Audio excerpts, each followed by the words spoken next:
Good morning সবাইকে। এই যে ঘুম থেকে উঠতে না উঠতেই কাজকর্ম শুরু হয়ে গেল। আজকে শুক্রবার, নিরামিষ ডে, তাই আজকে রান্নাঘরটা পরিষ্কার করতে লেগে পড়েছি। এই যে এত সুন্দর রান্নাঘর পরিষ্কার করতেও এত সুন্দর টাইম লাগে। এত স্টাইলের দরকার নেই বাবা, আমার মাটির রান্নাঘরই ভালো, এত টাইম লাগে না, এত কষ্টও হয় না। এই যে রান্নাঘরটা পরিষ্কার করা হয়ে গেছে, এখন একটু জল খেয়ে নেবো, অনেক গলা শুকিয়ে গেছে। এই যে দেখেন, একটু সামনে আসলাম ঘরে। এই যে দেখেন, এটা আমার ঘরের সামনে, অনেক সুন্দর ফুল হয়ে আছে। এই ফুলগুলো দেখতে আমার অনেক ভালো লাগে। আমি একটু একটু কাজ করি, আর ওইদিকে কোনো কাজ থাকলে এই ফুলগুলো এসে দেখে যাই। আমার ফুল বলতেই ভালো লাগে। এই যে দেখেন, গাছটা ভরে আছে ফুলে। ফুল দেখতে দেখতে মনে হলো আরেকটা যুদ্ধ বাকি আছে, ওই যুদ্ধটা সেরে নিই, তাহলে ওদের কাজকর্ম শেষ। এই যে এটা প্রত্যেকটা মায়েরই যুদ্ধ, বাচ্চাদেরকে রেডি করিয়ে খাইয়ে দাইয়ে স্কুলে পাঠানো।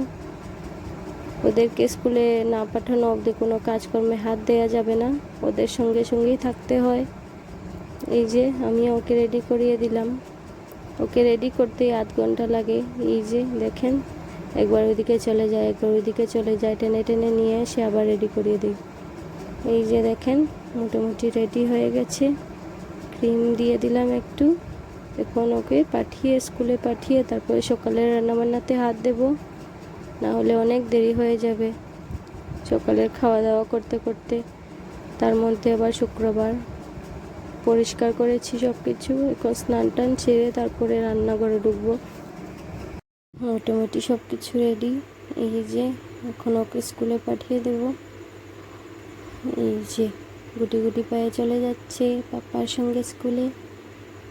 ওকে পাঠিয়ে আমার কাজকর্ম সারতে হবে তাড়াতাড়ি করে, আবার নিয়ে আসার টাইম হয়ে যাবে। এই যে রান্নাবান্না সেরে নিলাম। এই যে সকালের খাওয়া দাওয়া, রান্নাবান্না করতে করতে দেখি স্কুল থেকে নিয়ে আসার টাইম হয়ে গেছে। একটা ছাতা নিয়ে বেরিয়ে পড়লাম ড্যাং ড্যাং করতে করতে। এই যে হেঁটে হেঁটে যাচ্ছি। এই যে দেখেন, নিয়েও চলে এসেছি ওকে।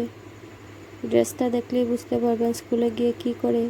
ভিডিওটা ভালো লাগলে লাইক, কমেন্ট, শেয়ার আর অবশ্যই সাবস্ক্রাইব করবেন। টাটা।